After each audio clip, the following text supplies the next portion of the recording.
Hello everyone, this is Health Talk. I'm Robert McBrayer, and I'm here with Father Tom Johns, pastor of St. John Vianney's Church in Mentor, Ohio. Good evening, Father. Good evening, Robert. Joining my program. Well, how long have you been pastor of St. John Vianney's?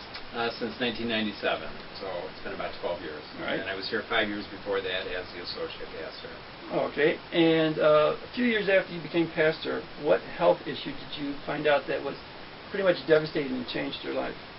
Well, it was in about the year 2000, I think, late 2000. I was diagnosed with lung cancer. So I had become a pastor in 1997. I was in the middle of building a new church. That was my first project. I undertook building a church, and I started getting sick. I had a bad cough, and I was driving all the secretaries here crazy because I was constantly coughing, and it got so bad that I went to a doctor, and I was diagnosed with pneumonia. And then a couple days later, they called me back and said that it was not pneumonia, but it was probably something else. So I had to go in for some more tests. And then they found out that I had lung cancer in my right lung. So that was, I think, in 2000 that happened. I mean, lung cancer, you know, you work in a pretty clear atmosphere. So what do you think was the cause of you getting lung cancer? Well, I started smoking when I was pretty young. So I think I started about when I was 18 years old. I was a senior in high school. And back in that time, I think that would have been in the 1970s, smoking was probably more common than it is today. And I was a student in the seminary, and I would say that probably about 50% of the guys in the seminary used to smoke. So that's when I started, when I was a senior in high school, about 18. And then unfortunately I continued throughout my life, right up till when I got cancer. I was smoking here at St. John Vianney's, always in hiding. I was kind of sneaking to have them because I knew it was a bad example to be given, so I used to sneak them. Well, it's funny that you mentioned that because I spoke with another parish member who I teach with at Notre Dame, and she says she had heard that you smoked your last cigarette on the day you went into the hospital to have the operation. I don't know if that's true or not. Yeah, but I did. You know, I found out I had cancer, I think it was on December 6th. And you know, it looked like I wasn't going to make it. They told me 95% of the people that had my type of cancer were dead within 5 years. So I thought that that was it. It was stage 4 lung cancer. And so that was December 6th. Over the next 3 weeks, they took x-rays and tests and scans, and the doctor said that he would attempt surgery, but the tumor was so large he didn't know if he could get it. But it was going to be pretty risky surgery, but he said he was willing to try it if I was willing. So that was on December 27th, 2 days after Christmas. I had the surgery. So I had to be at the hospital at 5 in the morning, and I didn't know if I'd survive it or not, but my brother Bob drove with me, and I remember smoking down there, you know, because I thought, well, I might be dying. It's the last one in. Why quit, you know, because I didn't know if I was going to live or not. But I do remember sitting in the garage at University Hospital, having one last one. One last cigarette. One more coffin nail, huh? Yep, and I wanted another one once I got in the hospital because I was a nervous wreck about the surgery. But yeah, so I did it right up to the end. So you didn't have just a small spot. It was pretty much the entire lung. So what did the operation include? Well, it was a pretty large tumor. They said it was close to the size of a cantaloupe, so it was pretty big. And it was in my right lung, so this side, upper lobe. So on your right lung, you got 3 lobes. So I was very fortunate. If I was going to get cancer, the right lobe is better than the left because the left only has 2 lobes, make room for your heart. So I had it in my right lung, upper lobe, and so they took out a third of my lung in order to get the tumor. They went through my side, and they cracked the ribs and took out a third of my lungs. So it's called a lobectomy. So you have all of your left and about 2/3 of your right side still?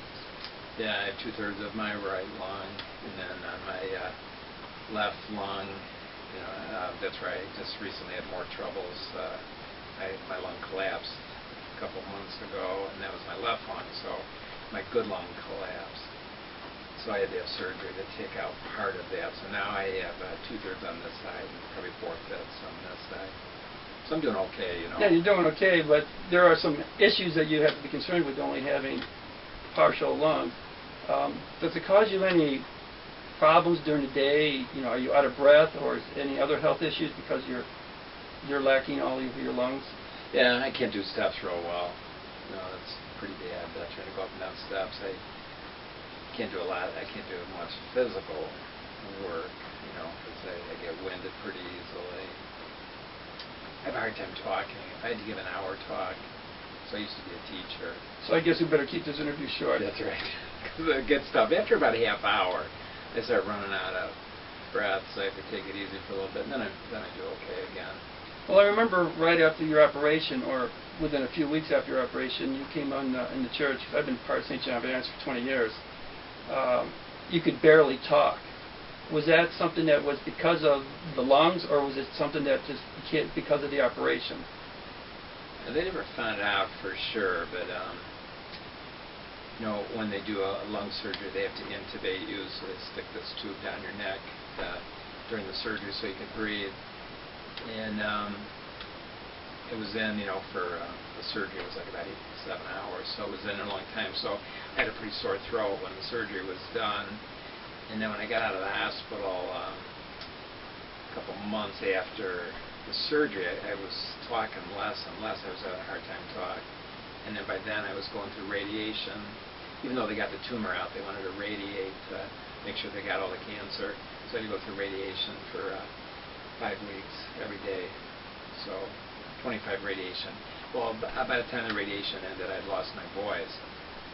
And they weren't sure if it was from being intubated or my whole chest was radiated in my neck, so I lost my voice. And then they thought maybe I had cancer of the throat, and that maybe it spread, but it didn't. It was paralyzed vocal cords, and to this day they don't know what caused it, but I had to go through some treatments to get my voice back. I had to go to speech therapy. I remember you talking about that at one of the masses, and it was a long process. I'm sure it had to be scary, a priest not being able to say mass and giving one of your good homilies that we hear all the time. That was tough, and I felt bad for the people, because the best my voice would do is like a whisper, and so it was hard saying mass and preaching, and the people here were very patient. You know, they had to go through that for about 5 months before I got my voice back. And then I got it back in August. I still remember I went to Ireland on vacation to celebrate surviving the surgery. In Ireland, my voice came back. Just one question. Like you mentioned that you smoked cigarettes when you were much younger, age 18. Was it a casual cigarette here or there, or did you get into like a pack or more a day, or how was it? I think I was like a lot of smokers back then. I started, you know, they were only probably 50 cents a pack when I started as an 18-year-old.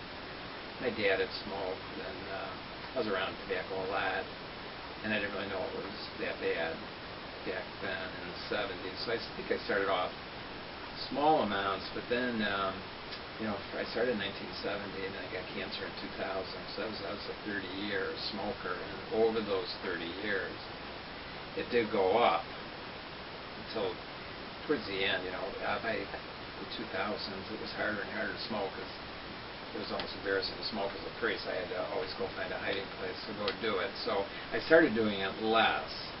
But probably during the 70s, 80s, and 90s, I was doing it a lot. But then when I became pastor here, a couple of times people yelled at me if they saw me smoking. They'd say, you know, what kind of example are you giving? So I got the idea that I shouldn't be doing this in public, so I started sneaking. That allowed me to cut back a lot, because I was with people all day, so I couldn't do it around people. But I'd make up for it at night sometimes. But So it was a lot, yeah. It was a lot probably in the 90s. You know, I was probably doing 2 packs a day. But by the time I got cancer, I think I cut back a little bit, just because it was so taboo to smoke in front of people. Well, you know, let's wrap this up. If there's one message that you want my students to get from your experience of smoking, having a career that you were looking forward to having, getting and becoming a pastor, and how this almost totally ruined your life within just a matter of a few short years, what would you like to just say to them? Well, let's see. People used to tell me to quit smoking a lot, so I've heard it a lot, and I have nieces and nephews that now I tell they should stop. You almost have to get to a point where you want to stop. I mean, I was fortunate that I the illness made me stop. So I'm glad I quit. I wish it had come sooner. Well, they say nicotine is one of the hardest things to kick, the habit of smoking. And it was, and I found it very relaxing. But as years went by, it got very expensive. So that was tough. People didn't like to be around a smoker. Sometimes kids would say, when I'd be hearing confessions, I'd be real close and they'd say, "What smells?" And then I'd often think, gosh, you don't even aware of it, how bad it smells. My dentist used to yell at me. So it was not a really good thing to do. I became aware of that. So I would say to young people, don't start. Because then once you start, it's hard to stop. So my advice would be, don't start. Save yourself a lot of money. Save yourself a lot of grief. Your family. I put my family through some pretty tough things. When they saw me in the hospital, and I put myself through a lot of tough things. It was not an easy illness to deal with. And I think, I see a lot of people that are my age today, 58, that are in better shape than me. A lot more active today. I go on vacation. I can't swim like they do. I can't run like they do. I can't take a walk on the beach. So there's a lot of things that, the consequences of my behavior as a young person is catching up with me today. And I'm sure my life is going to be shorter than, I'm sure I'm not going to have a real long life, they do say once you quit, you do become healthier, and being a health teacher, we're always telling that to our students. Yeah, the sooner you quit, the better, but if you don't start, you're probably better off. Well, thank you very much for giving us this information and sharing it with my students. And my students always know what I say. When the opportunity comes and you need to make that decision, you're the one that makes the final decision. So the question is, what are you going to do when someone comes up to you and says, here, have a pack of cigarettes or take a hit of a cigarette? Remember, you have to make that decision. Thank you, Father. Hey, you're welcome, Robert. Pleasure. All right, thank you very much.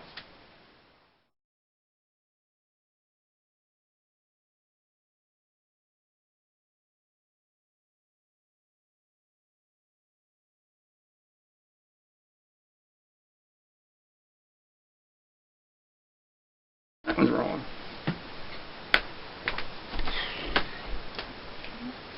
This is actually really exciting for me to be doing this. Have you done it before? No. No, this is the first. Yeah, it's a good one to start with. All right.